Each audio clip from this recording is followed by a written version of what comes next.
Hey everyone, it's Janine here. Now, as you all know, we're about to undergo a very important change to one of our key processes, and that's timesheets and invoicing.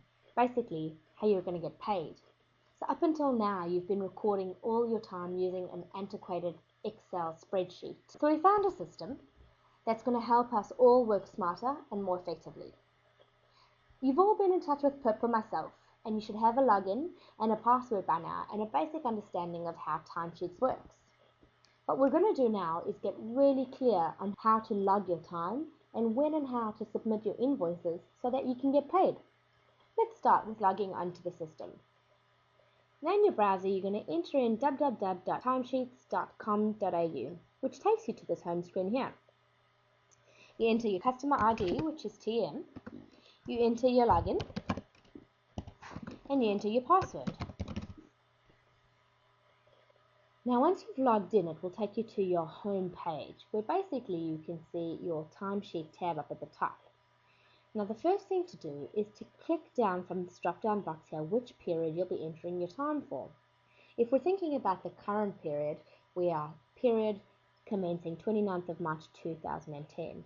Now team, it's just important to note that our company invoices in fortnightly cycles, and so the period times on timesheets will represent that. The timesheet for this period commences on the 29th of March and ends on the 11th of April. Now all we need to do is click in the specific day to enter in the time that you've been spending on the project you've been working on.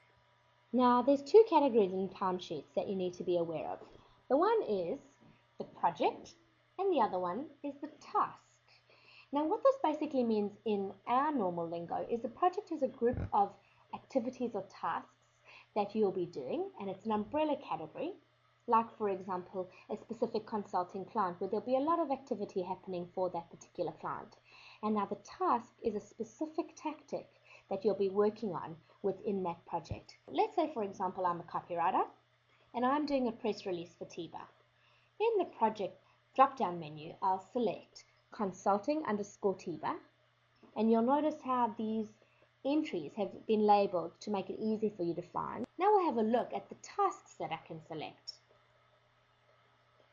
If I scroll down all the way, I can see TIBA_GML, which stands for Get More Leads. If we chunk down even further, it's Media. And if we chunk down even further, it's Press Release March 2010. That's particularly what I've been working on, and it's specified in a very, very clear manner. So let's say today I started at 9 o'clock on that, and I finished at 10 o'clock. So once you tab across, you can see that it will automatically calculate how much time was spent, and now it's your chance to enter in a description of the task undertaken. Now this is timesheet lingo, but what we're actually after here is the outcome that was achieved during that time. So in this case it would be first draft of press release completed and emailed to TIBA for review. Can you see how I specifically refer to the outcome that was achieved during that time? I have inserted another category here for general emails, communications and calls. When do you allocate your time to this? You spend half an hour at the end of the day or at some stage during the day just emailing one-liners in response to emails that people have sent to you. It's going to take a lot of time filling in small entries for that. I've created a category here which is a general category, and you'll notice how you can select that option for general communications, emails and calls. So you spent a half an hour on that today. And my outcome entry would be something like responded to emails and calls.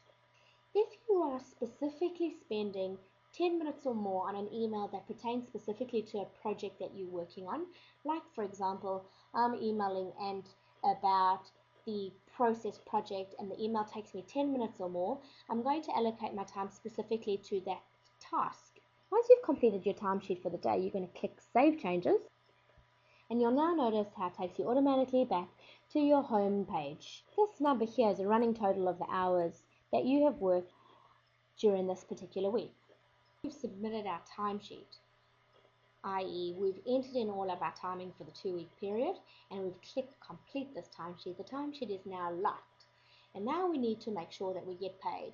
What does our bookkeeper need in order to pay you? She needs to see this timesheet, and she needs an invoice which has your ABN, your bank account details, and your other details.